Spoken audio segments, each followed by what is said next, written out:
જય અવધૂત. આજના કાર્યક્રમની શુભ શરૂઆત આપણે પૂજ્યશ્રીના સ્વાગતથી કરીશું. આજનો ભંડારો શ્રી હિરેન દીપકભાઈ મિસ્ત્રી સુરત તરફથી છે. તેમના પરિવારે 50થી પણ વધુ વર્ષ પૂજ્યશ્રીના સાનિધ્યમાં વ્યતીત કર્યા છે. આજ રોજ એમની 4 પેઢી દાદાશ્રીની છત્રછાયા હેઠળ હયાત છે. એપ્રિલ માસ તેમના માટે ખાસ છે. 9 એપ્રિલે દીકરા હિરેનનો જન્મદિવસ આવે છે. 11 તારીખે દીપકભાઈનો જન્મદિવસ છે. 23 એપ્રિલે અને અમર દિવસે દીપકભાઈ અને રમાબેન લગ્ન ગ્રંથિએ જોડાયેલા અને લગ્ન જીવનના 38 વર્ષ પૂર્ણ કરેલ છે. તો આ નિમિત્તે તેમના પરિવાર તરફથી ભંડારો છે. તો ભારતીબેન પ્રવીણચંદ્ર મિસ્ત્રી તથા પરિવારને વિનંતી છે, પૂજ્યશ્રીના સ્વાગત માટે સ્ટેજ પર આવે.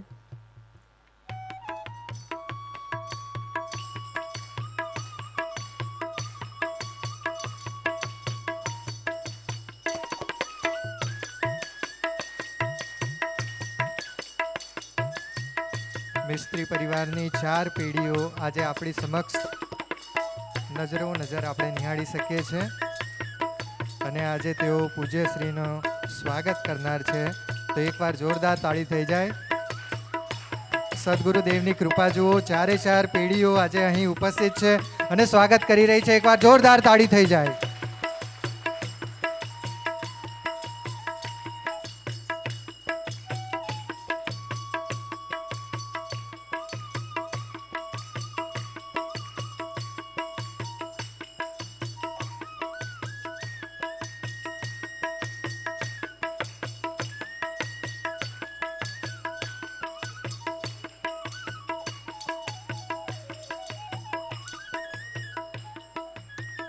પૂજ્યશ્રીને પણ વિનંતી છે કે પરિવારજનને આશીર્વાદ રૂપે દાદાશ્રીની છબી અર્પણ કરે.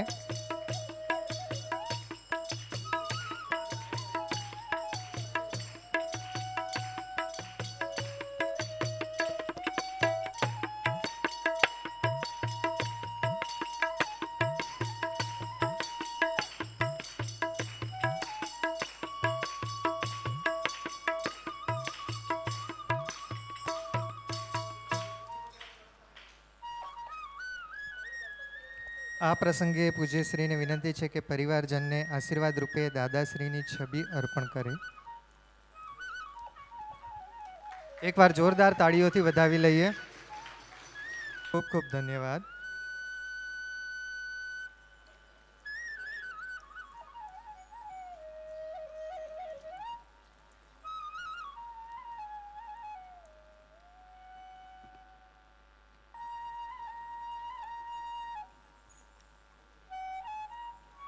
આજનો દિવસ આપણા સૌ માટે ખાસ છે.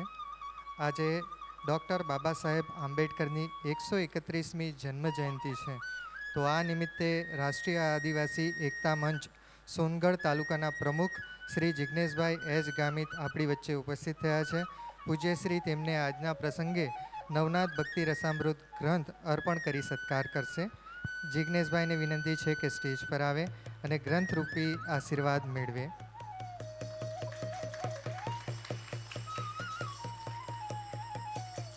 જિજ્ઞેશભાઈ ડૉક્ટર બાબા સાહેબ આંબેડકરની છબી અર્પણ કરે છે. એકવાર જોરદાર તાળી થઈ જાય.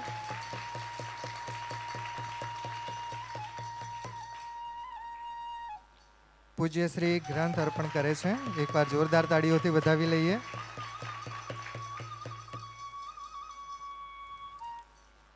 જિજ્ઞેશભાઈ પૂજ્યશ્રીનું સ્વાગત કરવા ઈચ્છે છે. તો ફરી એકવાર જોરદાર તાળીઓથી આ પ્રસંગને વધાવી લઈએ.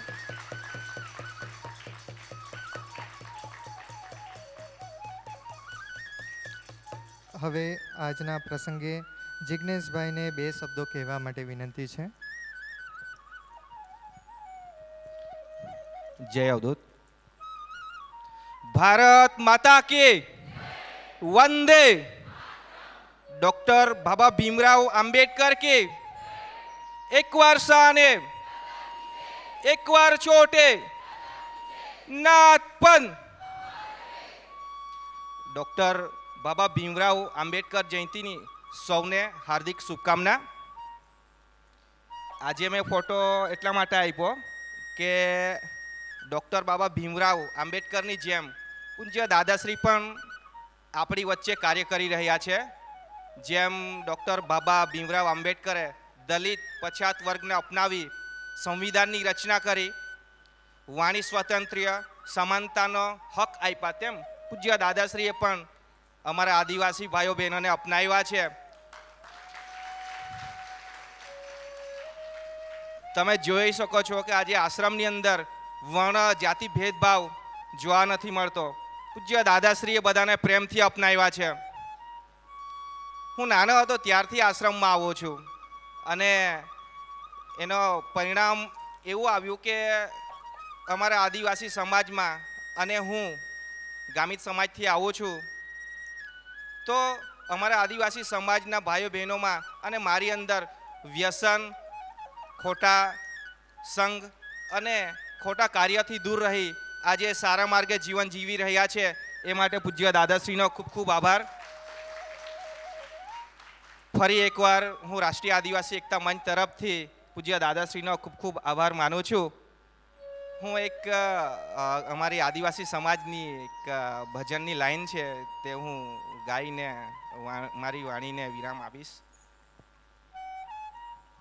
ઝૂંપડે ઝૂંપડે ફિરનારા ઓ છોટે દાદારા, મન બિતારવી લે જેરા ઓ છોટે દાદારા, આદિવાસીના ગુરુરા ઓ છોટે દાદારા, મન બિતારવી લે જેરા ઓ છોટે દાદારા.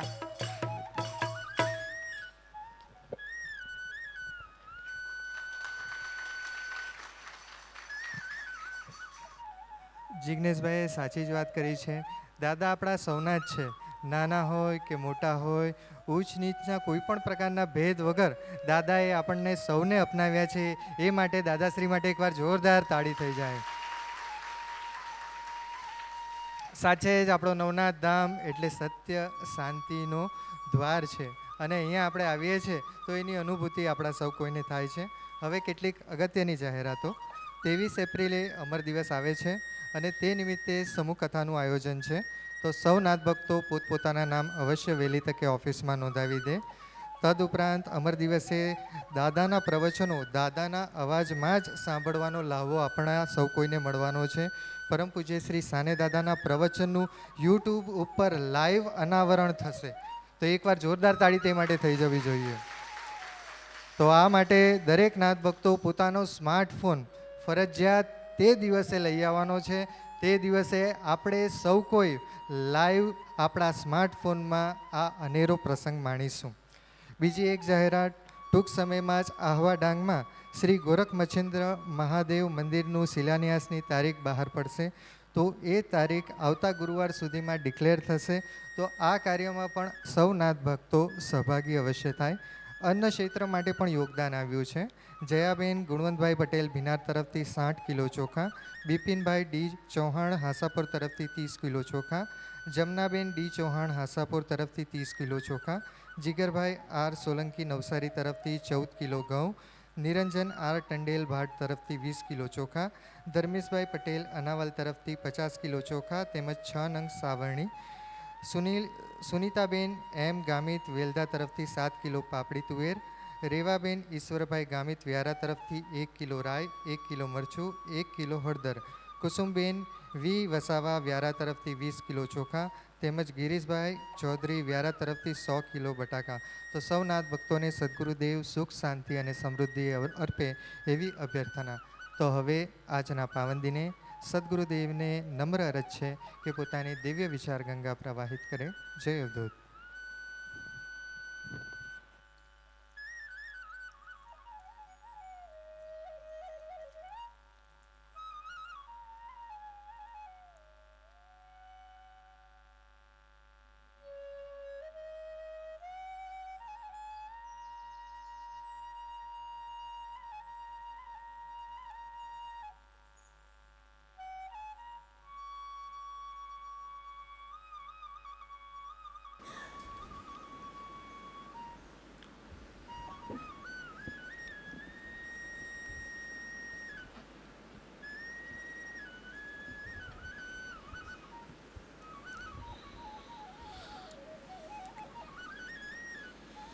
ॐ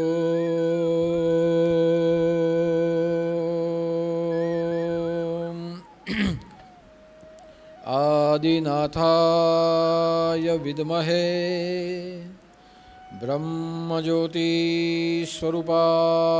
धीमहि तन्नो आदिगुरु प्रचोदयात्। ॐ चैतन्य आदिनाथाय नमः। अवधूतचिंतन श्री गुरुदेव दत्त सद्गुरुदेव की जय। नवनाथ चिंतन श्री गुरुदेव दत्त। अलख निरंजन।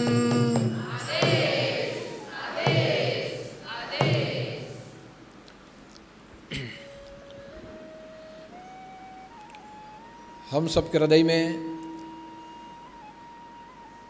परमेश्वर स्वरूप में विराजमान,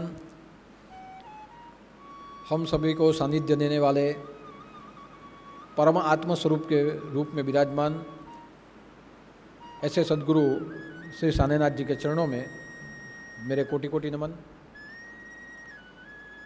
साथ साथ जिन ज्ञानी पुरुष की आज हम पूरे भारतवर्ष में और पूरे विश्व में जन्म जयंती का उत्सव मना रहे हैं, उनके जीवन से समभाव, सद्भाव और प्रेम भाव का संदेश लेते हुए सभी के साथ सहिष्णुतापूर्ण व्यवहार करने की प्रेरणा प्राप्त कर रहे हैं। जिस ज्ञानी पुरुष ने हमारे लोकतंत्र का, भारतीय बंधारण का ग्रंथ जिन्होंने निर्माण किया, ऐसे परम पुरुष, ज्ञानी पुरुष और राष्ट्रीय पुरुष डॉक्टर बाबा साहेब आम्बेडकर के चरणों में मेरे कोटि कोटि नमन। साथ साथ प्रदोष काल में हम परम शिव की जो उपासना कर रहे हैं और वही शिव के कारण आज हम सभी जीव शिवत्व को प्राप्त करने की ओर हमारी आराधना को ले जा रहे हैं। ऐसे परम शिव, आदि शिव, सदाशिव महादेव के चरणों में मेरे कोटि कोटि नमन। जो भी भक्त फेसबुक के माध्यम से, यूट्यूब के माध्यम से हर गुरुवार की विचार गंगा का दर्शन कर रहे हैं, ऐसे सभी धर्मप्रेमी भाई बहनों को, सभी नाथ भक्तों को मेरा जय उदूत, जय जय मच्छेंद्र समर्थ और आदेश। परमपिता शिव सृष्टि के कण कण में व्याप्त है। जीव, जंतु, तंतु, वनस्पति एवं सृष्टि के जड़ और चेतन सभी पदार्थ में जो निवास करते हैं, साथ साथ पशु हो, पंखी हो, मानव हो या कोई भी व्यक्तित्व हो, जिस तत्व का हमेशा के लिए सभी में व्याप्त है वो भगवान शिव है। और इसलिए जो कोई मनुष्य सृष्टि के सभी जीवों के साथ समभाव से, सद्भाव से और प्रेम भाव से वर्ताव करता है, साथ साथ अपने आचरण से छूत अछूत, जाति पाति, अमीर गरीब जैसे भेदभाव का त्याग कर देता है, ऐसा मनुष्य ही मानव कहने के लायक है। ऐसा मनुष्य ही परमपिता परमात्मा का संतान है। अर्थात परमेश्वर सबके पिता है, अर्थात परमेश्वर परम अंश है, अर्थात परमेश्वर हम सभी के पालन करता है। यह कथन मैंने आज प्रदोष के गुरुवार पर विचार गंगा के माध्यम के रूप में आपके सामने मैंने रखा, और यह कथन रखने का मेरा एक ही तात्पर्य था कि परमेश्वर की प्राप्ति का अधिकार किसी जाति पाति से प्राप्त नहीं होता। परमेश्वर की प्राप्ति का अधिकार अमीर और गरीब, पैसे की या आर्थिक सक्षमता से प्राप्त नहीं होता। परमेश्वर की प्राप्ति का अधिकार ज्ञानी और अज्ञानी के मापदंड से निश्चित नहीं होता। परमात्मा की प्राप्ति का अधिकार सभी व्यक्ति को है, सभी जीवों को है और सभी प्राणियों को है। प्रत्येक जीव परमात्मा की भक्ति कर सकता है और प्रत्येक जीव परमात्मा की कृपा प्राप्त करने का अधिकारी है। तो उसका अर्थ यह हो जाता है कि जहां प्रत्येक जीव को परमात्मा की प्राप्ति का अधिकार हो, तो प्रत्येक जीव का अधिकार सृष्टि के सभी पदार्थों के ऊपर है। प्रत्येक जीव के अधिकार सृष्टि के कण कण के ऊपर है, और जहां सृष्टि के कण कण में सबका अधिकार हो, वहां सृष्टि का कण कण जिस संस्कृति से बना है, वह संस्कृति के प्रत्येक संस्कार के ऊपर सृष्टि के सभी मानवों का, सभी जीवों का अधिकार है। और यह कहने का तात्पर्य इसीलिए है कि आज हम सब आधुनिक युग में जी रहे हैं। कलयुग के ऐसे हम चरण में जी रहे हैं जहां यंत्र और विज्ञान का संपूर्ण सामर्थ्य है, जहां प्रत्येक प्रकार की साधना पद्धतियां या प्रत्येक प्रकार के साधन विज्ञान और ज्ञान के माध्यम से उपलब्ध है। या फिर ऐसे कहें कि हम अणु और परमाणु के युग में जहां आज हम जी रहे हैं, वहां भी आज भी मानवता के अधिकार के लिए, संस्कृति के अधिकार के लिए, संस्कारों के अधिकार के लिए संपूर्ण मानव समाज के अंदर एक प्रकार का भेदभाव है। और इसी भेदभाव को हम कहते हैं कि छूत अछूत, जाति पाति, अमीर गरीब, धर्म और उसका प्रतिधर्म। आज के युग में भी हम कहीं समानता को देख नहीं रहे। किसी का धर्म हो और वही धर्म किसी के ऊपर थोपा जाए, किसी के धर्म का धर्मांतर रोटी, कपड़ा और मकान के जरूरियातों के ऊपर किया जाए, किसी जाति को ही श्रेष्ठ माना जाए, किसी जाति को अछूत माना जाए। तो आज के युग में भी ये न्यूसेंस, ये भ्रामकता आज भी फैली हुई है। और जहां ये भ्रामकता फैली हुई है, उसी भ्रामकता से अस्तित्व में आया है हमारा आरक्षण। कि आज हम सब ऐसा चाहते हैं कि अधिकार सबको समान मिले, पूरे विश्व में सबको समान दर्जे से देखा जाए, पूरे विश्व में सबके पास समान रूप से आर्थिक संपत्तियां हो, पूरे विश्व में सबको समान रूप से सम्मान दिया जाए, फिर भी प्राचीन काल से जो भ्रामकता फैली हुई है, आज के युग में भी यही भ्रामकता हम सबके जीवन में भी व्याप्त है। और ऐसी ही भ्रामकता को मिटाने के लिए आज से 131 साल पहले एक विभूति का जन्म हुआ, जिस विभूति को हम बाबा साहेब आंबेडकर के रूप में जानते हैं।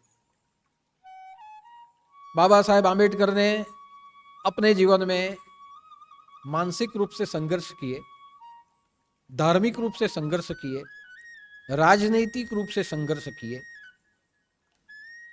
और अपने जीवन से अपने जीवन के विराम तक संघर्ष करते हुए उन्होंने ऐसी प्रेरणा पूरे विश्व में जगाई कि जिससे यह साबित हो गया कि यह विश्व में कोई भी अधिकार जाति पाति के ऊपर स्थापित नहीं होता। प्रत्येक अधिकार अपनी क्षमता के ऊपर साबित होता है। अर्थात हमारे अंदर अगर क्षमता हो तो क्षमता से ही सिद्धि प्राप्त हो सकती है। और इसीलिए भगवत गीता ने भी कहा है कि स्वे स्वे कर्माणि भिरते ससिद्धि लभते नरः, कि जो मनुष्य अपने अंदर के गुणों से अपने कर्तव्य में रत हो जाता है, अपने अंदर की सक्षमता से अपने स्वभावगत कर्म जो करता है, वो ही केवल और केवल सिद्धि के योग्य है। यह भागवत गीता ने यह कथन किया है कि हम जो भी कुछ कर्तव्य करें, जो भी कुछ कर्म करें, ये सभी कर्तव्य और सभी कर्म सबसे पहले हमारे स्वभाव के अनुरूप होने चाहिए, साथ साथ हमारे अंदर के गुणों के अनुरूप होने चाहिए और गुणों के अनुरूप होने के साथ साथ सभी कर्म हमारे अंदर की सक्षमता से होने चाहिए। जब तक हमारे अंदर की सक्षमता से कोई कर्म नहीं होता, तब तक ये सभी कर्म हमें सिद्धि नहीं दे सकते। अगर हमें जीवन में सिद्धि चाहिए तो हमें हमारे सभी कर्म हमारे स्वभाव के धर्म से, हमारे गुण के धर्म से हमें करने होंगे। अब यहां हमें प्रश्न उठता है कि स्वाभाविक धर्म से कर्म कैसे करें, हमारे गुण के स्वभाव गुण से हम धर्म कैसे करें। तो देखिए, भागवत गीता एक ऐसा ग्रंथ है जो ग्रंथ केवल और केवल मानवता के गुण और कर्मों को ही दर्शाता है। भागवत गीता में कहीं भी किसी धर्म का उल्लेख नहीं किया गया। भागवत गीता में स्त्री और पुरुष का भी उल्लेख नहीं किया गया। भागवत गीता में भगवान श्री कृष्ण ने पूरी सृष्टि को केवल और केवल परमेश्वरमय ही माना है। इसलिए जो भी हम कर्म करें, वो हमारे सभी कर्म, जितने भी कर्म है, वो जाति के अनुरूप कर्म नहीं होने चाहिए। लेकिन कई विद्वानों ने और कई ऐसी विचारधारा वाले विद्वानों ने ये सभी भावार्थों की व्याख्या को बदल दिया। भागवत गीता ने स्पष्ट कहा है कि जितने भी कर्म हो, ये सभी कर्म अपने गुण और स्वभाव के अनुरूप होने चाहिए। लेकिन हमारी प्राचीन काल की जो भी विचारधारा थी, उन्होंने जितने भी कर्म थे, ये सभी कर्म वर्णों के अंदर विभाजित कर दिए। आप देखिए, परमेश्वर ने जो सृष्टि बनाई, परमात्मा ने कभी भी कोई वर्ण नहीं बनाया। ये ब्राह्मण, क्षत्रिय, शूद्र और वैश्य, ऐसे जो 4 वर्ण किए गए, भगवान ने कभी भी कोई वर्ण नहीं बनाया। हाँ, भगवान ने स्वभाव बनाया है, अर्थात स्वभाव कुदरती है और वर्ण ये मानव निर्मित है। जैसा जिसका स्वभाव हो वैसा उसका गुण होगा, और जैसा जैसा गुण हो वैसा उसका कर्म हो जाएगा। तो परमात्मा ने जो सृष्टि बनाई, परमात्मा ने अपनी सृष्टि में ब्राह्मणों को नहीं बनाया, शूद्रों को नहीं बनाया, वैश्यों को नहीं बनाया, क्षत्रियों को नहीं बनाया।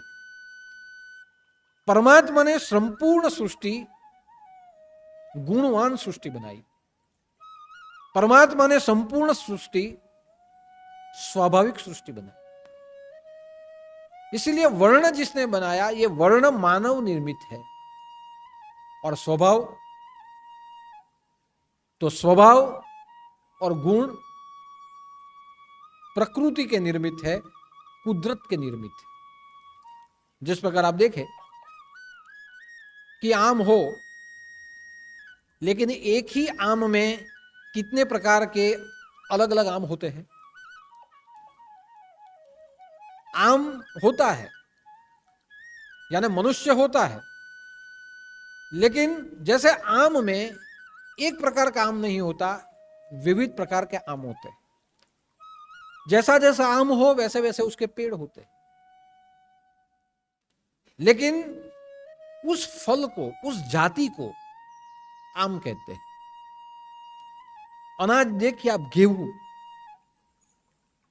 तो गेहूं होता है, अनाज की एक जाति है गेहूं, लेकिन वही गेहूं में अलग अलग प्रकार के अनेक प्रकार होते हैं। जैसा जैसे उसके प्रकार होते हैं वैसे वैसे उसका उपयोग होता है। चावल देखिए, तो चावल में जाति है चावल, लेकिन चावल में भी विविध प्रकार के चावल होते हैं।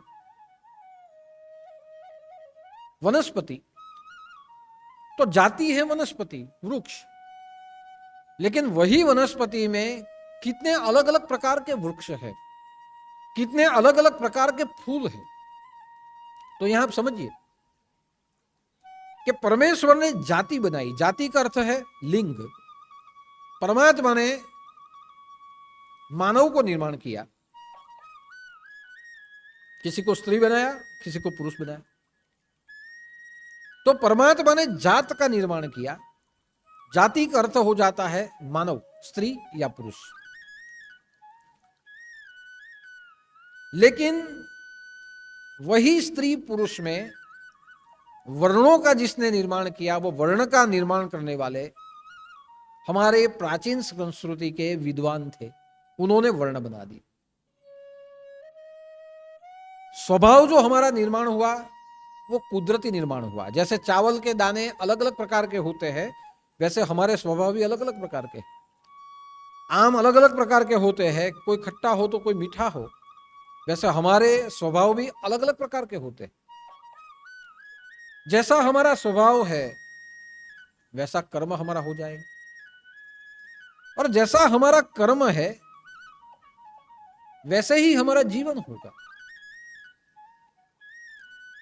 तो जो भी कुछ स्वभाव बनाया, स्वभाव प्रकृति ने बनाया है, कुदरत ने बनाया है, और स्वभाव के अधीन हमें कर्म करने, और वही कर्म से जो विश्व बनता है उसे कहा जाता है कर्म प्रधान विश्व करी रखा। तो सबसे पहले कर्म प्रधान विश्व था, मानव था, और मानव में जैसा स्वभाव होता था वैसा मानव जब कर्म करता था तो यह विश्व कर्म प्रधान था। लेकिन हमारे विद्वानों की संकीर्ण मानस ने वर्ण के भेद कर दिए किसी को ब्राह्मण बनाया तो किसी को शूद्र, किसी को वैश्य और किसी को क्षत्रिय। और इसी हिसाब से प्रत्येक वर्ण को किसी को सबसे श्रेष्ठ माना गया तो किसी को सबसे तुच्छ माना। जैसे जैसे वर्ण बन गए वैसे वैसे, जहां जहां वर्ण बने वैसे वैसे कुल बने, और जैसे जैसे कुल बने वैसे ऐसे कहने लगे कि जो ब्राह्मण का लड़का है वो पूजा पाठ ही करे, जो क्षत्रिय का लड़का है वो सेना में जाए, जो वैश्य का लड़का है वो कितना भी पढ़े लेकिन वो व्यापार ही करेगा, और जो शूद्र का लड़का है उसे पढ़ने लिखने का कोई अधिकार नहीं, वो मेहनत मजदूरी ही करेगा। तो जैसे वर्ण बन गए वैसे वर्ण के साथ साथ एक समाज पैदा हुआ, एक कुल पैदा, और वहां ऐसी मान्यता दृढ़ हो गई कि हमारे परिवार में हम जो करते हैं वही हमारे परिवार के लोग करेंगे, और जहां हमारे ही परिवार के लोग करेंगे वहां सत्ता का स्थापन हुआ, और जहां सत्ता का स्थापन हुआ वहां प्रतिष्ठा का स्थापन हुआ, और जहां प्रतिष्ठा का स्थापन हुआ वहां लोभ, धन और लोभ पैदा हुए, और जहां धन और लोभ पैदा हो गए वहां प्रत्येक वर्ण ने या प्रत्येक ऊपर के वर्ण ने अपना अनधिकृत अधिकार स्थापित कर दिया, और इस प्रकार पूरी मानव सृष्टि वर्ण सृष्टि बन गई। लेकिन भागवत गीता तो कहती है कि स्वे स्वे कर्मण्य विरतः, कि आपका जैसा स्वभाव हो वैसा कर्म करे, और ऐसा कर्म करेंगे तभी सक्षम बनेंगे और तभी आप सिद्धि को प्राप्त करेंगे। ऐसा ही नर समाज में समाज को सुधारने का कार्य कर सकता है। और इसलिए आप देखिए कि परशुराम ब्राह्मण थे, सतयुग में परशुराम हुए तो परशुराम तो ब्राह्मण थे। अब स्वाभाविक है कि परशुराम ब्राह्मण है तो ऋषि ही बनेंगे, और परशुराम जहां ऋषि बनेंगे वहां परशुराम अपने समस्त जीवन दरमियान वेदों का आख्यान ही करेंगे, यज्ञ याग आदि ही करेंगे। लेकिन परशुराम का जो स्वभाव था, ज्ञानी तो था, ज्ञानी के साथ साथ परशुराम का स्वभाव संवेदनशील स्वभाव था, उग्र स्वभाव था। परशुराम के स्वभाव में क्रोध था, उग्र स्वभाव था। लेकिन क्रोध कहां था? अधर्म के ऊपर। परशुराम के पास जो सामर्थ्य था, उनके शरीर में जो शौर्य था, वो क्षत्रियों के स्वभाव का शौर्य था। इसलिए जब जमदग्नि ने कामधेनु पाने के लिए परशुराम के पिता के आश्रम में गए, और वहां जब उन्हें कामधेनु न मिली तो जमदग्नि के पूरे आश्रम का विनाश कर दिया, और कामधेनु उठा के वो ले गए। और उस समय पे जितने भी ब्राह्मण थे, कोई भी जमदग्नि के आश्रम को बचा नहीं पाया। सहस्त्रार अर्जुन के क्रोध से, वो क्षत्रिय था, राजा था, उसके क्रोध से कोई भी ब्राह्मण उनके आश्रम को बचा नहीं पाया। अब राजा आता है और किसी सन्यासी के, किसी ऋषि के आश्रम को ध्वंस कर देता है, ऐसे क्षत्रिय राजा को क्या कहा जाए? क्षत्रिय का तो अर्थ है कि वेदों की रक्षा करने वाला, राज्य की रक्षा करने वाला, राज्य में जो जीती है उन सभी सबल और निर्बल प्रजा का रक्षण करने वाला। लेकिन जब ऐसा कोई क्षत्रिय राजा अपनी सत्ता का दुरुपयोग कर दे और अपने विकारों के अधीन, भोग विलास के अधीन किसी धर्म को हानि करे, किसी ऋषि के आश्रम का ध्वंस कर डाले, तो उसे कोई क्षत्रिय कहेगा? ये कैसा कार्य हो गया? ये कार्य नीचता का कार्य हुआ, और नीचता का कार्य जहां होता है उसे कहा जाता है शूद्रता। जहां शूद्र बोला जाए वहां शूद्र के शब्दों को आप पकड़िए। शूद्र जहां बोला जाता है, शूद्र दो अर्थ में बोला जाए। शूद्र का अर्थ है जो निम्न कक्षा का हो, जैसे समुद्र है और सागर की बारिश की जो बूंद है, ये बूंद सागर के सामने शूद्र है, उसकी कोई हस्ती नहीं। तो एक अक्षर जो होता है जिसे शूद्र कहा जाए, उसका अर्थ होता है तुच्छ। और एक जो शूद्र होता है जिसको जाति के रूप में लिया गया, यानी शूद्र को आप जाति के रूप में ले लीजिए तब तक ठीक है, लेकिन वही शूद्र को आप नीच शब्द के रूप में ले लीजिए, ये अयोग्य है। यानी कभी आप डिक्शनरी खोले तो मैंने ईशावास्यम उपनिषद में भी शूद्र के शब्दों के भेद समझाए थे कि जिसे हम नीच कहते हैं उस शूद्र का लिखने का अक्षर अलग रूप से है, और जिसे हम जाति कहते हैं चौथे रूप की जाति, जो जाति अगर हो ही ना तो पूरे विश्व में गंदगी फैल जाएगी, वो जाति ही वो कार्य न करे तो पूरा विश्व कभी स्वच्छ नहीं रह पाएगा। यानी पूरे विश्व के स्वच्छता की व्यवस्था जिस जाति ने उठा ली या जिसे दे दी गई, वो चौथे नंबर की उसे जाति माना गया, उसे कहते हैं शूद्र। लेकिन जहां एक शूद्र का अर्थ होता है निम्न, तो जो निम्न होता है वो गुण होता है। एक राजा का निम्न गुण, तुच्छ गुण के धार्मिक आश्रमों का ध्वंस कर दिया, ये शूद्र ने नहीं किया। क्षत्रिय राजा की शूद्र सोच ने जमदग्नि के आश्रम का ध्वंस कर दिया। अब अपने पिता के आश्रम का ध्वंस कर दिया, यज्ञ याग आदि को समाप्त कर दिया, कामधेनु गाय थी उसे सहस्त्रार्जुन लेके चला गया,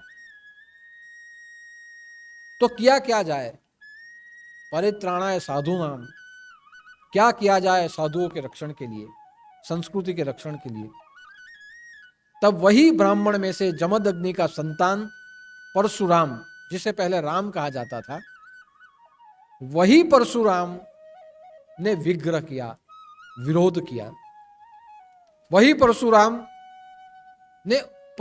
उग्र बन गए, और ब्राह्मण होते हुए भी परशुराम ने हाथ में शस्त्र ले लिया, फरसी ली और वेदों को बाजू पे रखा, हाथ में फरसी ली और सहस्त्रार्जुन की 1000 बाहु थी, उसे काट दिया गया। अब आप देखिए उस समय का ब्राह्मण शस्त्र कैसे उठा सकता है, लेकिन परशुराम ने ब्राह्मण होते हुए भी शस्त्र उठा के क्षत्रिय का कार्य किया, और जमदग्नि की 1000 भुजा थी, वो सभी भुजा को उसने उखाड़ के फेंक दिया। इसे क्या कहा जाए? स्वभाव के अनुरूप कर्म। अब परशुराम ब्राह्मण थे और अधर्म के प्रति शस्त्र नहीं उठाते, तो यज्ञ की रक्षा कैसे होती थी, वेदों की रक्षा कैसे होती थी, ये जंगलों की रक्षा कैसे होती थी, पशु पक्षी और प्राणियों की रक्षा कैसे होती थी, और स्त्रियों की रक्षा कैसे होती थी। लेकिन स्वे स्वे कर्मेण भीरते, कि अपने अंदर के स्वभाव से उन्होंने एक कार्य निश्चित कर दिया कि मैं ब्राह्मण हूं, फिर भी मेरा स्वभाव रक्षक का है, तो मैं क्षत्रिय का कार्य करूंगा। उन्होंने रक्षण का कार्य। अब आप देखिए उस समय का ब्राह्मण क्षत्रिय बन सकता है। अगर उस समय का ब्राह्मण क्षत्रिय बन सकता है, तो आज का जो शूद्र है वो भी ब्राह्मण बन सकता है। आज वर्ण के रूप में देखा जाता है कि ये दलित है, ये छूत है, ये अछूत है, ये भिल है, ये आदिवासी है, ये वर्णों के रूप में देखा जाता है। लेकिन उसका ही एक उदाहरण आप ले लीजिए कि बाबा साहेब आंबेडकर, जो जब अपने अभ्यास करने के लिए गए तो स्कूल में जाके जब बैठे तो उनको सबसे अंत में बिठाया गया। आगे जो बैठते थे ब्राह्मण और वैश्य के लड़के बैठते थे, उन्हें सबसे बाद में बिठाया गया। वो जब बाद में बैठे तो पीने के लिए पानी की जरूरत पड़ी, तो वहां एक मटका रखा था, तो उनको अलग मटके से पानी लेने के लिए बुला गया कि ये जो पानी की व्यवस्था है ब्राह्मण वैश्य क्षत्रिय के लिए है, तुम शूद्रों के लिए ये दूसरा मिट्टी का मटका है, उसमें से तुम पानी पियोगे, इसमें से तुम पानी नहीं पियोगे। अभी आप देखिए, एक छोटे से बच्चे के मानस पर जब वो पढ़ने के लिए जाता है और जब उसका तिरस्कार किया जाता है कि पानी जैसी वस्तु है जो परमात्मा ने बनाई, वो भी हमने उसमें भी भेद कर दिए कि ये तू नहीं पी सकता, तू नीची जाति में पैदा हुआ है, तो आप सोचिए कि 7 साल के बालक के मानस के ऊपर क्या असर पड़ेगा। तभी से उनका तिरस्कार किया गया। अलग मटके से पानी लेना, अमुक किताबों को छूना, अमुक किताबों को नहीं छूना, अलग कोने में ही बैठना, वो जो खाना खाते थे अलग बर्तन में खाना, इनके लिए अलग बर्तन में खाना। अगर कोई ऊंची जाति का हो तो उसके घर में बिना पूछे न जाना। ऐसे सभी संघर्ष डॉक्टर बाबा साहेब आंबेडकर ने बचपन से किए, और वही संघर्ष का परिणाम है कि उनके अंदर में वही संघर्ष के साथ एक युद्ध पैदा हुआ कि जहां मानव को मानव समझते हुए जहां रोका जाता है, मानव को मानव के अधिकारों से वंचित किया जाता है, मानव को ज्ञान प्राप्ति के अधिकार से वंचित किया जाता है, सभी मानवों को समान माना नहीं जाता, तो उनके अंदर एक संघर्ष चला, उनके अंदर भी एक भीषण संग्राम चला। और वही भीषण संग्राम आप देख सकते हैं कि अंत में डॉक्टर बाबा साहेब आंबेडकर को इतनी ऊंचाई के ऊपर ले गया कि भारत के सबसे बड़े विद्वान वो कहलाए। उनके पास 32 डिग्री थी, जैसी 32 डिग्री आज हम पूरी जिंदगी में पढ़ेंगे तो भी हमारे पास नहीं आएगी। अब आप देखिए, शूद्र माना गया और शूद्र के लड़के को पढ़ने से रोका गया, तो वही शूद्र के लड़के ने ब्राह्मण जो कार्य करते हैं वो ब्राह्मण का पद उन्होंने हासिल कर दिया। जितना ब्राह्मण पढ़ सकते हैं, जितना ब्राह्मण ज्ञानी होते हैं, उससे भी ज्यादा ज्ञानी डॉक्टर भीमराव आंबेडकर थे। तो वही तो हुआ कलयुग में कि परशुराम ब्राह्मण होते हुए भी क्षत्रिय का कार्य कर गए और वेदों का रक्षण कर दिया। ठीक वैसे ही यही कलयुग में डॉक्टर बाबा साहेब भीमराव आंबेडकर, जिसे शूद्र माना गया, ये शूद्र होते हुए भी ब्राह्मणों से विद्वान वो बन गए, और ब्राह्मणों से विद्वान बनते हुए उन्होंने मानव संस्कृति के अधिकारों का रक्षण किया। परशुराम ने वेदों का रक्षण किया, सनातन संस्कृति का रक्षण किया।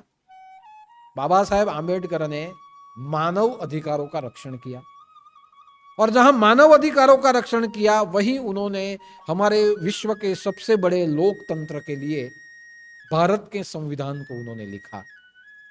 आज जिस संविधान को हम मानते हैं, जिस संविधान से हमारा पूरा देश चलता है, जिस संविधान के अधीन हमें सब अधिकार मिले हैं, जिस संविधान के अधीन हमें नागरिकत्व मिला है, हमें अनेक प्रकार के स्वातंत्र मिले हैं, ये सभी अधिकारों को लिखने वाले और ये सभी मानव अधिकारों को देने वाले डॉक्टर बाबा साहेब आंबेडकर, जिन्हें वर्ण से शूद्र माना जाता था। अब आप देखिए, जो घटना सतयुग में हुई वही घटना बाबा साहेब आंबेडकर के रूप में कलयुग में भी हुई। कहने का मतलब क्या है? सिद्धि लभते नरेह। कौन से नर को सिद्धि प्राप्त होती है? ब्राह्मण बन के पूजा पाठ करे उसे सिद्धि प्राप्त नहीं होती। हाँ, ब्राह्मण बने और ब्राह्मण बनने के बाद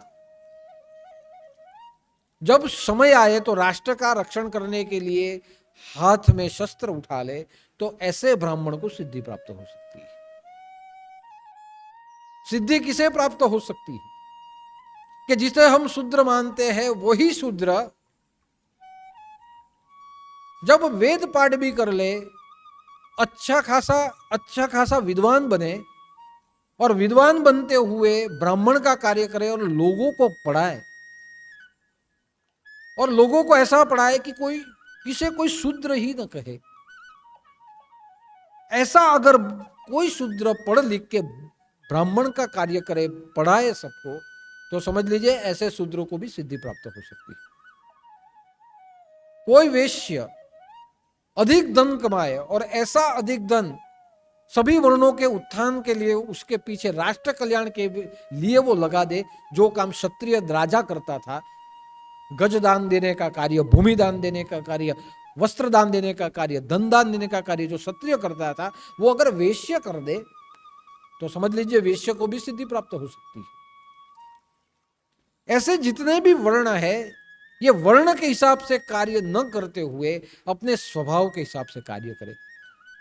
और ऐसे ही पहले कर्म प्रधान विश्व था कि एक माँ बाप के 4 लड़के थे, कोई लड़का ज्यादा बुद्धिशाली हो, उसे अध्ययन कर सकता हो, वो ब्राह्मण बन जाता था, उसे वेद पाठ के लिए भेज दिया जाता था। किसी को वेद पाठ में रुचि न हो लेकिन उसका शरीर स्वस्थ हो और वो थोड़ा क्रोधी हो, तो उसे देश रक्षा के लिए उसे क्षत्रिय के कार्य में भेजा जाता था। कोई व्यक्ति जो बुद्धि से धनी हो और उसका पढ़ाई में और हिसाब किताब में जिसका ज्यादा ध्यान हो, वो व्यापार कर लेता था। लेकिन शूद्र किसे कहा जाता था उस समय पे? शूद्र का अर्थ होता था नीचा, जिसकी सोच नीची है, जिसके विचार नीचे है, जो नहीं खाना है वैसा जो खाता है और नहीं खाना है वैसा जो पीता है, उसे शूद्र कहा जाता। और ऐसे जो संतान थे उनकी समाज में कोई इज्जत नहीं थी, उन्हें अलग कर दिया जाता कि जाओ तुम खाओ पियो और भोग विलास में रहो, उसे शूद्र माना जाता था। लेकिन हमारे पुरातन काल के विद्वानों ने और राजाओं ने मिलकर एक ऐसी व्यूह रचना रच दी कि जिसमें ब्राह्मण, क्षत्रिय, शूद्र और वैश्य ऐसे 4 प्रकार के वर्ण बना दिए, और वही वर्ण से हमारी व्यवस्था की शुरुआत हो गई। लेकिन भागवत गीता तो स्वयं कहती है कि अपने स्वभाव के अनुरूप कर्म करे, वो ही सिद्धि को प्राप्त कर सकता है। और भागवत गीता जैसा मानव ग्रंथ जहां कहता है कि हमें वर्णों से नहीं जीना है, हमारे अंदर के सद्गुणों से और स्वभाव से हमें मानव सृष्टि के साथ वर्तन और व्यवहार करने हैं। ऐसा अगर हुआ तो समझ लीजिए कि सभी वर्णों के अंदर समभाव हो जाएगा, सभी एक दूसरे के साथ सद्भाव करेंगे और सभी एक दूसरे के साथ प्रेम भाव भी करेंगे। लेकिन वर्षों से जो बीज बोया गया है जातिवाद का, ये कैंसर का बीज है, और यही बीज जो बोया गया था उसी का उपयोग करते हुए अंग्रेजों ने राज किया हमारे ऊपर। उसके आगे जो राज किया वो मुसलमानों ने राज किया, और आज भी हम देख रहे हैं हमारी संस्कृति में वर्णवाद, जातवाद, छूत अछूतवाद आज इतना फैला हुआ है कि आज हम बात करते हैं हिंदू धर्म के एकीकरण की, लेकिन जहां कोई धर्म जाति और वर्णों में बढ़ चुका हो, आप सोचिए कि यह धर्म एकजुट कैसे हो पाएगा। सबसे पहले पूरे विश्व में अखंड भारत था जहां आर्य समाज विश्व में फैला हुआ था, लेकिन यही संकीर्णता के कारण आज देखिए कि विश्व में सबसे ज्यादा क्रिश्चियन बन गए, क्रिश्चियन के बाद जो बने वो मुस्लिम बने, मुस्लिम के बाद अगर कोई सबसे ज्यादा क्रिश्चियन है, क्रिश्चियन के बाद थोड़े जो कम है वो मुस्लिम, मुस्लिम के बाद जो थोड़े कम है वो बौद्ध धर्मी है, और बौद्ध धर्मी के बाद जो बहुत कम है वो हमारा हिंदू धर्म है। आप सोचिए, जो हिंदू धर्म अखंड भारत कहलाता था, पहले पूरे विश्व में व्याप्त था, लेकिन आज वही हिंदू धर्म चौथे नंबर पे आ चुका है। पूरे विश्व में सत्य सनातन हिंदू धर्म के लोग कितने हैं, ये पूरे विश्व में अगर गिनती की जाए तो हम 15-20% रह चुके हैं। बाकी हमारे पीछे के जितने भी धर्म थे उनकी संख्या हमसे ज्यादा बढ़ गई। अब आप सोचिए कि ये कैसे हुआ। ये जो कुछ भी हुआ ये जाति पाति के हुआ। हमने हमारा जो वृक्ष था उसकी डालियां ही हमने काट दी, और ऐसी हमने डालियां काट दी कि जिससे आज हमारा वृक्ष संकीर्ण हो गया। और उसका सबसे बड़ा कारण जातवाद। आप हिंदू ही हो, वही देवी देवता को सब मानते हो और वही सब कुछ बोलते हो जो हमारे वेदों और शास्त्रों में लिखा है, फिर भी उसमें ऐसा जातवाद है कि मैं ब्राह्मण हूं और ये शूद्र। ऐसे जातवाद धार्मिक संप्रदायों में भी चले, और ऐसे ही जातवाद को लेके एक आरक्षण बन गया जहां समान अधिकार हमारे धर्म में हम सबके पास नहीं है। और जहां समान अधिकार न हो और एक को ज्यादा हो दूसरे को कम हो, वहां भी हमारे अंदर के अंदर ही वहां विग्रह शुरू हो गया है। तो यहां ही आप समझिए कि जिस भगवत गीता को हम बात करते हैं वो उस भगवत गीता के विचारों को हमने माना कहां। जिस रामायण की हम बात करते हैं उस राम ने तो सबको अपना लिया। जय श्री राम हम बोलते हैं, लेकिन राम की विचारधारा को हमने अपनाया कहां। जिस परशुराम को हम मानते हैं वही परशुराम जिन्होंने धर्म के प्रति शस्त्र उठा लिए, एक वर्ण से दूसरे वर्ण में वो चले गए, ऐसे परशुराम के कार्य को हम मानते कहां। हाँ, ऐसे ऐसे महापुरुष हुए जिन्होंने ये छूत अछूत को मिटाने के अनेक प्रयत्न किए, और वो प्रयत्न करते करते अपना पूरा जीवन उन्होंने बलिदान दे दिया। शायद उससे थोड़ा कुछ फर्क पड़ा, लेकिन आज के युग में हमारे सनातन धर्म में ये जाति पातिवाद जो है वो हमारे विनाश का कारण बन रहा है। महात्मा गांधी ने भी अनेक प्रयत्न किए, महात्मा गांधी ने भी जात पात मिटाने के प्रयत्न किए, फिर भी उससे कुछ नहीं हुआ। डॉक्टर बाबा साहेब भीमराव अंबेडकर ने पूरी दुनिया को दिखाया कि जो व्यक्ति सक्षम होता है वही व्यक्ति अधिकारी होता है। अधिकार जन्म से पैदा नहीं होता, अधिकार कुल में पैदा होने से प्राप्त नहीं होता।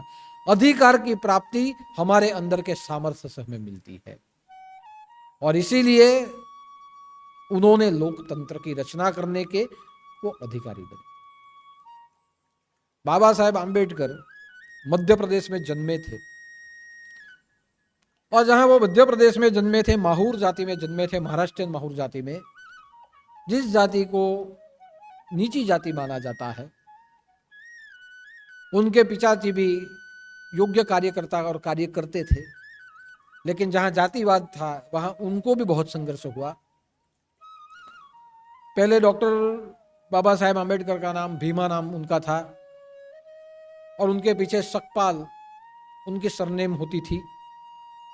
लेकिन धीरे धीरे धीरे उनका जो मूल गांव था वो कोकण में था, और वो कोकण में जो गांव था उसका शायद नाम था आम्बट गांवकर, ऐसे कुछ उसका नाम था। उसके नाम से उनकी सरनेम बनी। लेकिन बाबा साहेब डॉक्टर आंबेडकर जिन्हें गुरु मानते थे, कृष्णाजी आंबेडकर, वो ब्राह्मण थे, और वो ब्राह्मण थे फिर भी बाबा साहेब के ऊपर उनका प्रेम ज्यादा था। और जहां जात पात का ज्यादा विरोध था वहां उन्होंने उसे कहा कि तू मुझे गुरु मानता है और मैं तेरे प्रति प्रेम भाव रखता हूं, तो एक काम कर ले, ये जो जाति पाति का जो ये सब कुछ विरोध हो रहा है उससे अच्छा है कि मेरी जो ये उपनाम है मेरा आंबेडकर, वही तू रख ले। और बाद में उनका उपनाम आंबेडकर हो गया। आप देखिए, इसे कहते हैं गुरु, कि गुरु की नजर में कोई शूद्र नहीं होता, गुरु की नजर में कोई छूत अछूत नहीं होता। जब उनके गुरु को पता चला कि ये सब द्विजाय है, तो उन्होंने अपनी जो अटक थी, जो अपनी जो सरनेम थी, वही उसे दे दी कि यही तू रख ले, और ये सरनेम में आप तेरे नाम के पीछे लगा दे और पढ़ाई शुरू। तो इसे कहते हैं गुरु, कि गुरु के पास जात पात नहीं होती। और उसी का दृष्टांत अगर किसी ने पूरा किया है तो हमारे सदगुरु श्री साने दादा ने पूरा किया है। कि आदिवासी विस्तार में घूमे, घर घर घूमे, अनेक जगह पर घूमे, और वो स्वयं कहते थे कि मैं आदिवासियों का गुरु, मुझे जात पात की कोई पड़ी नहीं। और ज्यादा से ज्यादा दादा के पास आज की तारीख में दादा के पास आदिवासी शिष्य, आज की तारीख में दादा के पास दलित शिष्य, जिनको शूद्र माना जाता है, ऐसे ही लोग यहां आके ब्राह्मणों जैसा भक्तिभाव करते हैं। तो ऐसा एक काम कोई धार्मिक विभूति ने किया हो तो वो साने दादा ने किया था। और इसीलिए उस समय के जो गवर्नर थे, उन्होंने दिया था एक प्रमाण पत्र कि गांधी जी के बाद किसी ने अगर छूत अछूत से ऊपर उठने का काम किया हो तो वो धार्मिक संप्रदाय के संत के रूप में साने दादा ने किया। तो इसे कहते हैं गुरु, कि अपने पास कौन आता है उसे न देखे, लेकिन उसका स्वभाव कैसा है उस पर उसको सक्षम बनाए और कर्म करवाए, वो गुरु का कार्य होता है। और वही कार्य हमारे गुरुदेव ने भी किया। डॉक्टर बाबा साहेब आम्बेडकर को भी एक उपनाम मिल गया, और उसके बाद उन्होंने अपने जीवन में पढ़ाई की, और ऐसी पढ़ाई की कि वहाँ उनके पास 32 डिग्री थी। PhD Columbia University, MSc London School of Economics, barrister at law, DLS, LLD, DLITT, doctor of literature, Columbia में 61 प्रकार के कोर्स किए, 30 कोर्स इकोनॉमिक्स के किए, 11 इतिहास में, 6 सोशियोलॉजिस्ट, 5 फिलोसॉफी में, 4 एंथ्रोलॉजी में, 4 पॉलिटिक्स में, 1 फ्रेंच और जर्मन में। आप देखिए 32 प्रकार की उनके पास डिग्रियां थी। ये 32 प्रकार की डिग्री, इतना विद्वान व्यक्तित्व, और ऐसे ही विद्वान व्यक्ति के कारण हमें हमारा लोकतंत्र प्राप्त हुआ।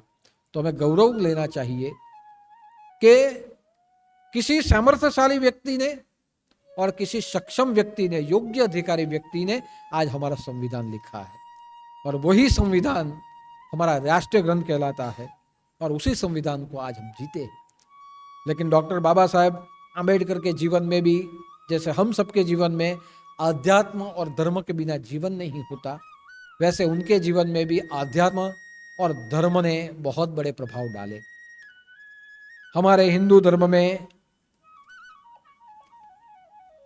धार्मिकता जहां होती थी, वहां शूद्रों को मंदिर में प्रवेश नहीं करवाया जाता था, पूजा विधि में उनसे दूर रखा जाता था। कई मंदिरों में वो जा नहीं सकते थे, कई इष्टों की उपासना कर नहीं सकते थे। ऐसे जब उन्होंने अपने जीवन के काफी समय तक सहन किया, तब उन्होंने सोचा कि मैं जिस धर्म में मानता हूं, मुझे जहां अध्यात्म जीना है, जिस धर्म को मैं सम्मान देता हूं, वही धर्म आज मुझे सम्मान नहीं देता, तो मैं क्या करूं। प्रत्येक व्यक्ति को अपना सम्मान प्रिय होता है, और उनको भी लगा कि मैं जिस धर्म में जन्मा हूं, वही धर्म के लोग मेरा सम्मान नहीं करते। हमें मंदिरों में जाते हुए रोका जाता है, हमें पूजा पाठ करते हुए रोका जाता है, हम अगर कुछ छुए तो उसको फेंक दिया जाता है। हमारे ही धर्म में ऐसा अगर हमसे व्यवहार हो, लेकिन मैं धर्म से विपरीत जी नहीं सकता, इसलिए मुझे धर्मम शरणम गच्छामि, मुझे धर्म की शरण चाहिए। इतने विद्वान बुद्धिजीवी व्यक्ति को भी अपने जीवन में विश्राम के लिए धर्म की शरण की जरूरत थी। तो मन से वो दुखी हो रहे थे कि मुझे धर्म चाहिए, मैं धर्म कहां से लाऊं। तब उन्होंने सोचा मैं क्रिश्चियन बन जाऊं, लेकिन क्रिश्चियन नहीं बने। वो उसी लिए क्रिश्चियन नहीं बने कि क्रिश्चियन में जो ईसा मसीह थे, ये ईसा मसीह ऐसा कहते थे कि मैं एक अकेला लौता ईश्वर का संतान हूं, मेरे बाद कोई नहीं। तो जहां एक ऐसा लौतावाद हो कि मैं ही संतान हूं, कोई नहीं, ऐसे धर्म में मुझे नहीं जाना। बाद में मुस्लिम के विषय में सोचा गया तो पैगंबर ने कहा कि मैं ईश्वर का संदेशावाहक हूं और मैं ही अंतिम हूं, मुझसे मेरे बाद कोई नहीं। ऐसा जहां अधिकार स्थापने की बात हो, वहां ऐसे धर्म में भी जाना उन्होंने योग्य नहीं समझा। बाद में हिंदू धर्म का तो वो सोच ही रहे थे कि भगवान कृष्ण ने तो स्वयं क्या कहा है कि मैं मोक्षदाता हूं। फिर भी जो हमारे सब ग्रंथ है, वो ग्रंथ हमें इन सब का अधिकार नहीं देते, हमें मोक्ष का अधिकार भी नहीं देते हमारे ग्रंथ। तो मैं क्या करूं? तो बुद्ध धर्म को देखा गया और बुद्ध धर्म इन सभी धर्मों की त्रुटियों को देखते हुए ही भगवान बुद्ध ने यह धर्म बनाया था। भगवान बुद्ध ने कहा कि मैं मानव हूं, मैं सबके जैसा एक मानव हूं, मैं सबके समान हूं। भगवान बुद्ध ने अपने आप को ईश्वर का संतान नहीं कहा। भगवान बुद्ध ने अपने आप को ईश्वर का संदेशावाहक नहीं कहा। भगवान बुद्ध ने यह भी नहीं कहा कि मैं ही मोक्ष दे सकता हूं, नहीं कहा। भगवान बुद्ध ने कहा कि मैं सबके जैसा मानव हूं, मेरे जीवन में एक ही लक्ष्य है, अहिंसा परमो धर्म। जो मेरे पास आए उसकी मैं हिंसा, बोल के भी मैं हिंसा नहीं करता, मेरे वर्तन से उसका तिरस्कार करते हुए मैं हिंसा नहीं करता, कोई पूजा पद्धति में से उसको दूर करते हुए मैं उसकी हिंसा नहीं करता। मेरी जितनी भी पद्धतियां हैं, सामान्य पद्धतियां हैं, एक सामान्य इंसान में हूं मैं, अहिंसा परमो धर्म। मेरे पास जो आए सबको मैं करुणा प्रदान करता हूं और मुझे जो ज्ञान मिला वही ज्ञान में और ध्यान में देता हूं कि यही ज्ञान और ध्यान आप अगर उपयोग करेंगे तो आपको मोक्ष के लिए मेरे पास आने की जरूरत नहीं है, आप स्वयं बुद्ध बन सकते हैं। ऐसा बुद्धवाद, संभव का वाद भगवान बुद्ध ने दिया। जिन जिन को छोड़ा गया उन सबको भगवान बुद्ध ने अपने पास अपनाया और भगवान बुद्ध का ज्यादातर जीवन वन में और जंगलों में गया। तो यह सब त्रुटि को देखते हुए भगवान बुद्ध ने एक सरल मानव धर्म की स्थापना की और ऐसा धर्म जो समय आने पे जिसमें परिवर्तन हो पाए। और ऐसे धर्म की जहां उन्होंने स्थापना की, वहां बाबा साहब आंबेडकर को लगा कि यही योग्य मानव धर्म है, जहां मानव को मानव का एक अधिकार दिया जाता है, जहां मानव को मानव के रूप में स्वीकारा जाता है, जहां मानव को प्रत्येक वस्तु का अधिकार प्राप्त होता है, जहां कोई प्रकार का तिरस्कार नहीं, जहां सिर्फ स्वीकार होता है, मानव की भावना का स्वीकार होता है। ऐसे ही धर्मों में जीना सम्माननीय है। और बाद में डॉक्टर बाबा साहेब आंबेडकर ने अपने जीवन के,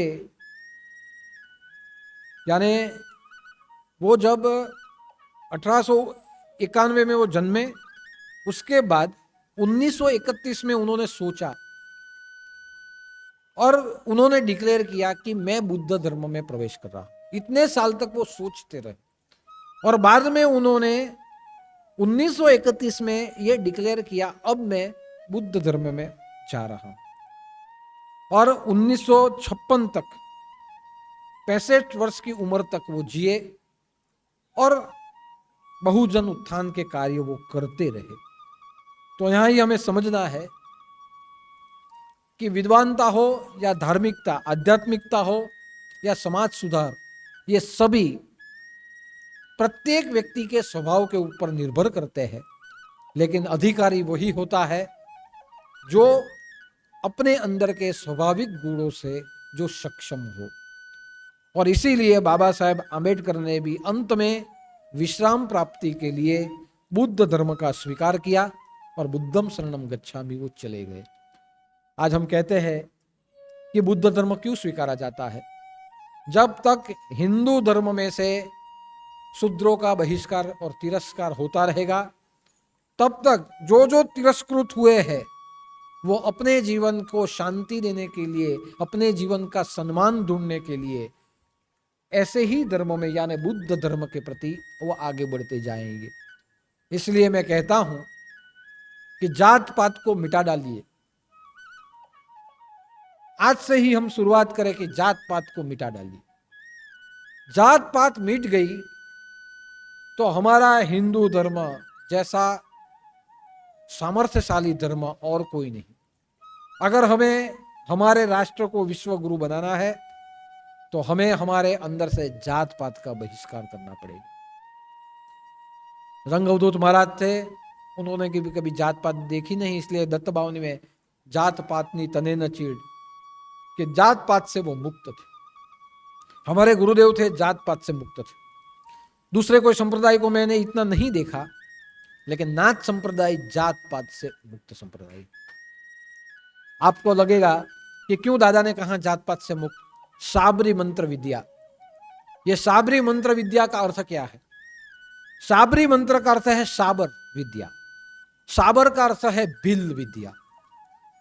नवनाथ जंगलों में तपस्या करते थे, वहां उनके संपर्क में भील जाति के लोग, आदिवासी जाति के लोग आते थे। भील जाति के लोग जहां उनके संपर्क में आते थे तो भील जाति के लोग उन्हें पूछते थे कि हमारे जीवन के ये जो दुख है वो आप तंत्र और मंत्र से दूर कर देते हो, हमें भी भक्ति भाव करने हैं, हमें संस्कृत नहीं आता, हमें संस्कृत सीखने का अधिकार भी नहीं है, तो आप हम पे कृपा करें और जारण मारण उच्चाटन ऐसे जितने भी ये मंत्र है जिससे हम हमारी सुरक्षा कर पाए, ऐसे जितने भी मंत्र है वो हमारे लिए ये मंत्र हम सीख पाए, ऐसी कृपा करें। तब महामुनि मच्छेंद्र नाथ ने ये जितने भी रोग नष्ट करने के मंत्र थे, भूत बाधा नष्ट करने के मंत्र थे, ये जितनी भी सब विद्याएं थी, ये सभी विद्या साबर मंत्र में उन्होंने बनाई। और साबर मंत्र यानी जो भील जाति जो शब्दों का उपयोग करती थी उस समय पे, भील जो शब्द का उपयोग करते थे वही शब्द में उन्होंने वो मंत्र बना दिए और भीलों को कहा आज से ये मंत्र आप पढ़िए। कौन कहता है आप भगवान की पूजा नहीं कर सकते? ये मंत्र करे और भगवान की पूजा करे। ये जो हमने मंत्र बनाए हैं इसमें नहाने की जरूरत नहीं, ये जो मंत्र बनाए हैं इसमें कोई वस्तु सामग्री की जरूरत नहीं। तुम्हारे आजू बाजू में जो सामग्री उपलब्ध हो उसको ले और भगवान की पूजा करे और ये मंत्र का पाठ करे, तुम्हें भी सिद्धि मिल जाएगी।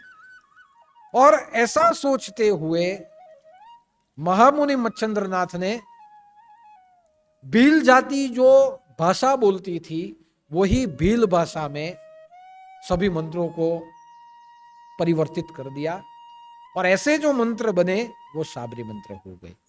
और साबरी मंत्र को पाते हुए भील जाति ने भी तंत्र मंत्र पूजा पाठ की एक पद्धति शुरू की जिसे कहा जाता है साबर मंत्र। अब आप देखिए कि महामुनि मच्छेंद्रनाथ ने भीलों के लिए सभी मंत्रों को बदल डाला और उनकी भाषा में उनको मंत्र दे दिए। तो इसे क्या कहा जाए? इसे कहा जाता है समभाव, इसे कहा जाता है प्रेम भाव, कि हम जहां रहते हैं वहां की जाति भी हमारे जैसी बने, मंत्र का प्रयोग करे और रोग से मुक्त हो और निर्वाण प्राप्त करे। इसीलिए साबरी मंत्र बना दिए। ये नाथ संप्रदाय एक ऐसा संप्रदाय है जहां जात पात देखी नहीं जाती, जहां साबरी मंत्र भी भीलों की जाति में बनाए गए मंत्र है और आज भी जंगलों में वो जाति इस मंत्र का प्रयोग करते हुए रोग आदि से मुक्त होती है। तो ऐसा महान कार्य करने वाले महामुनि मच्छेंद्रनाथ थे और वही प्रणाली को अगर किसी ने स्वीकारा तो हमारे गुरुदेव ने स्वीकारा है और गुरुदेव ने जो स्वीकारा वही सब संस्कार मैंने अपने जीवन में भी आत्मसात कर लिए। इसलिए आप देखिए कि हमारे आश्रम में कोई जात पात है, आप वहां टेबल के कुछ लिखाने के लिए जाओ तो आपकी जाति लिखी नहीं जाती। यहां जो आप बैठे हो कौन ब्राह्मण है कौन क्षत्रिय है कुछ नहीं। आप जो खाना खाते हो वहां भी आप देखिए कौन बनाता है आपको पता है कुछ नहीं। मंदिर का जो पूजा पाठ होता है वो कौन करता है कुछ नहीं। आज भी मैं तो छाती ठोक के कहता हूं मेरे आश्रम के जितने भी भगवान है उसकी पूजा कोई ब्राह्मण नहीं करता है। मेरे आश्रम में जितने भी भगवान है उसकी पूजा जो भी कोई करते हैं ब्राह्मण नहीं, उसकी पूजा करने वाले जिसे शूद्र माना जाता है ऐसे ही लोग पूजा करते हैं। તમે જુઓ અહીંયા જે પણ પૂજા પાઠ થાય છે કોઈ બ્રાહ્મણ પૂજા નથી કરતું, કોઈ ક્ષત્રિય પૂજા કરે તો કોઈ વૈશ્ય કરે ને કોઈ શૂદ્ર કરે છે। આદિવાસી વ્યક્તિત્વ અહીંયા પૂજા કરે છે અમારા આશ્રમની અંદર.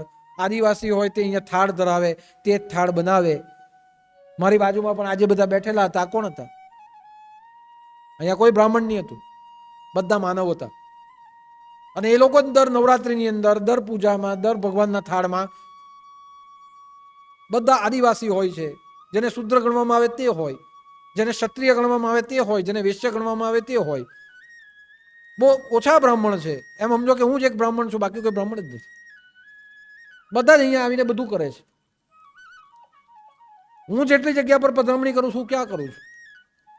દૂર ગામથી આવતા જે આદિવાસી વિસ્તાર છે તે ભક્તોને ત્યાં હું જાઉં છું. હવે તમે વિચાર કરો કે આપણા આશ્રમની અંદર આ જાતપાત નષ્ટ કરી દીધી. તમે એ તો છોડી દો, જે આજ સુધી કોઈને ખબર નહીં હશે તે તમને વાત કરું.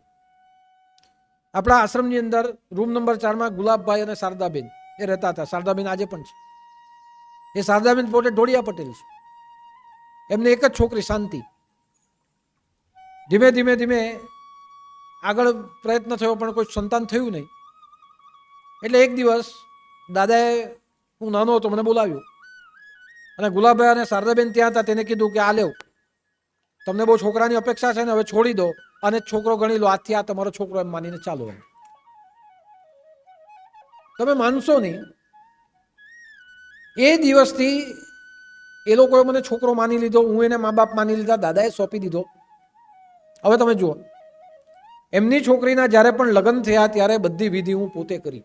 એક ભાઈ તરીકેની બધી વિધિ હું કરી. ગુલાબભાઈ જ્યારે બ્રહ્મલીન થઈ ગયા, ગુરુલીન થઈ ગયા ગુલાબભાઈ, ત્યારે એમનો ક્રિયાકાંડ કરવાનો હતો. તો એમના પરિવારના બધા કેટલા બધા ખેંટાણ કરતા હતા. આપણે ત્યાં કરીને, અહીંયા કરીને, અમે નહીં કરીએ, તમારા સંતાન નહીં મળે એટલે આમ કરાવો ને તેમ કરાવો. ત્યારે એ બધાને જઈને હું કહી દીધું કે અહીંયા કોઈએ વિધિ નથી કરવાની. ગુલાબભાઈનું પિંડાન હું કરીશ અને એને અંતિમ દાહ પણ હું જ આપીશ.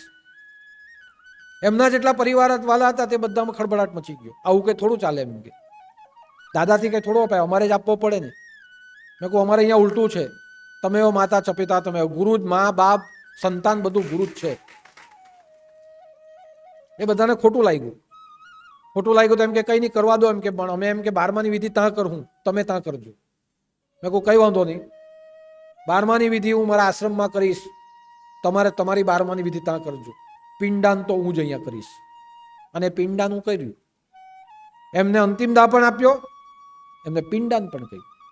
હવે જેને આદિવાસી કહેવાય તેનો જ મને સંતાન તરીકે ગોઠવી દીધો કે તું સંતાન, આ મરી જાય ત્યારે બધા ક્રિયાપાણી તારે કરવાના. એમને ક્રિયાપાણી હું કરી દીધું. હવે તમે મને કહો, હવે જે એમના જે માનવાવાળા, ગુલાબભાઈને માનવાવાળા જે બધા સગાવાળા હતા, પાછા મોક્ષ માર્ગી હતા. એમ કે આવું કંઈ થોડું ચાલે. મેં કહું આમાં જ મોક્ષ મળે, હું કરું તેમાં મોક્ષ હું આપી દઉં. તમે કરો ને તો પાછા જન્મ હે, મને કરવા દો આ મોક્ષ. હવે એ મોક્ષ માર્ગી હતા તો બી આગા પાછા થઈ ગયા. હવે તમે મોક્ષ માર્ગી, તમારે તો એમ વિચાર કરવો જોઈએ કે કોઈ ધાર્મિક સંપ્રદાયના ગુરુ જ્યારે આવીને વિધિ કરતા હોય તો તમારે ગર્વ એનો માનવો જોઈએ. આખી જિંદગી તમે અહીંયા આવ્યા નહીં, પણ જ્યારે ખરો છેલ્લો સમય આવ્યો ત્યારે તમે ખેંચાણ કરવા બેઠા. પણ શારદાબેને અને શાંતિએ કીધું કે અમે તો એમને જ સંતાન માનીએ છીએ, એટલે એ જે કરશે તે ફાઇનલ. બધી વિધિ હું કરી અને આજે પણ એમની દેખભાળ હું જ રાખી રહ્યો છું. અને હવે પછી પણ શારદા માસીનું જે પણ કંઈ થશે તે હું જ કરા, ભલે આ જગ્યા પર હું તો પણ વાંધો. હવે તમે વિચાર કરો, અહીંયા ક્યાં જાતપાત આવી? હું બ્રાહ્મણ છું પણ જાતપાત અમે છોડી દીધી. દાદાએ કીધું કે આ જ કરવાનું એટલે એ જ કરવાનું. તો જ્યારે હું પોતે બધા કર્મકાંડ આ ગાદી પર બેસીને કર્યા હોય, ગાદી પર બેઠા પછી આ થતું નથી, પણ ગાદી પર બેસીને પણ મારા ગુરુનું વચન હું જઈને પાડી દીધું હોય, તો ભાઈ તમારે સમજવાનું કે આપણે તો જાતપાતનો પૂરેપૂરો વિરોધ કરવો. આપણે બધા નાથપંથી. શંકર ભગવાન આદિનાથ. આદિનાથનો અર્થ શું થાય? આદિ, જે સૌથી પહેલા થઈ ગયા. તે પહેલા થઈ ગયા ત્યારે કયા શહેર હતું? બધા જંગલમાં જ રહેતા હતા, શમશાનમાં રહેતા હતા, જંગલમાં રહેતા હતા. નાથો ક્યાં ફરતા હતા? જંગલમાં ફરતા હતા.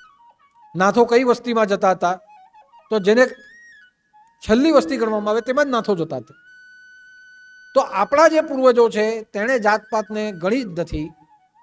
તો પછી હું તો એટલું માનું છું કે આપણા સંપ્રદાયની અંદર જાતપાત જોઈએ નહીં.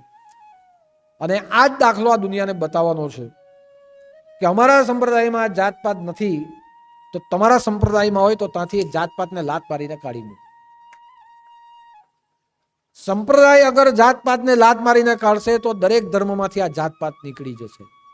આપણે બધા સનાતન ધર્મી હિન્દુ, આપણે બધા જ માણસ છે, આપણે બધા જ ભારતીય છે, આ ભૂમિ પર જન્મ્યા છે, અને આપણે બધા જ નાથપંથી છે. આ 4 વાક્ય મગજમાં રાખો અને આગળ વધો. આ 4 વાક્ય જો આપણે મગજમાં રાખશું તો હું માનું છું આજના દિવસે 131મી જન્મ જયંતિ નિમિત્તે બાબા સાહેબ આંબેડકરને આપેલી આપણા તરફથી આ એક શ્રદ્ધાંજલિ છે કે કોઈ પાલન કરે કે ન કરે, અમે પાલન કરીએ છીએ અને આગળ કરશું. અને હવે પછી જે પણ આ સંપ્રદાયમાં ભક્તો જોડાશે એને અમે છૂત અછૂત જાત પાત વર્ણવાદ આનાથી દૂર લઈ જવાનો પ્રયત્ન કરશું. અને એક જ ભારતીય છે, એક જ હિન્દુ છે, નાથપંથી છે અને અમે બધા માનવ છે એનું આચરણ કરશું. તો આજનો દિવસ 131મી જન્મજયંતિનો અવસર છે. એવી વિભૂતિ કે જેણે ઇતિહાસમાં પરિવર્તન લાવી બતાવ્યું, એવી વિભૂતિ કે જેના આચરણ પરથી આજનો આધુનિક યુગ શીખે છે, અને એવી વિભૂતિ જેણે માનવતાનું લોકતંત્ર આપણી સમક્ષ ઊભું કરીને મૂક્યું છે. તો આપણે સૌ એ અવતારી પુરુષ, એ દિવ્ય વિભૂતિ અને એ જ્ઞાની પુરુષ, અને હું તો માનું છું કે એવા બુદ્ધ પુરુષના ચરણોમાં આજના દિવસે લાખ લાખ વંદન કરીએ છીએ. ડૉક્ટર બાબા સાહેબ આંબેડકરના 131મી જન્મજયંતિ નિમિત્તે એમના ચરણોમાં અનેક વખત વંદન કરીએ.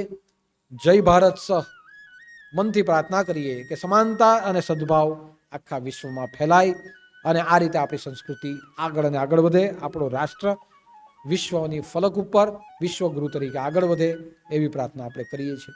મહાદેવના ચરણોમાં પણ એ જ પ્રાર્થના કે આખું વિશ્વ જાતપાતથી મુક્ત થાય અને આખા વિશ્વમાં આપણો ધર્મ, આપણું રાષ્ટ્ર પ્રગતિ કરે એવી પ્રાર્થના કરીએ છીએ.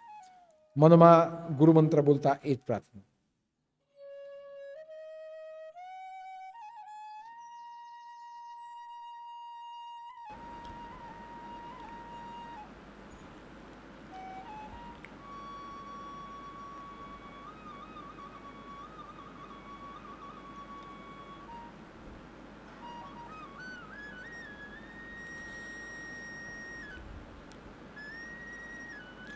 गोरक्ष झालंधर चरपटाश्च अड़भंग कानीफ मच्छेंद्राज्य चौरंगी देवाणक भर्तुरी सज्ञा भूम्यांब बोरनवनाथ सिद्ध.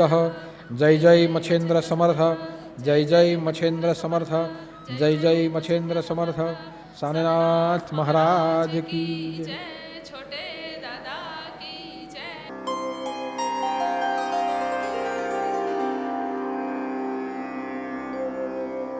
ओम श्री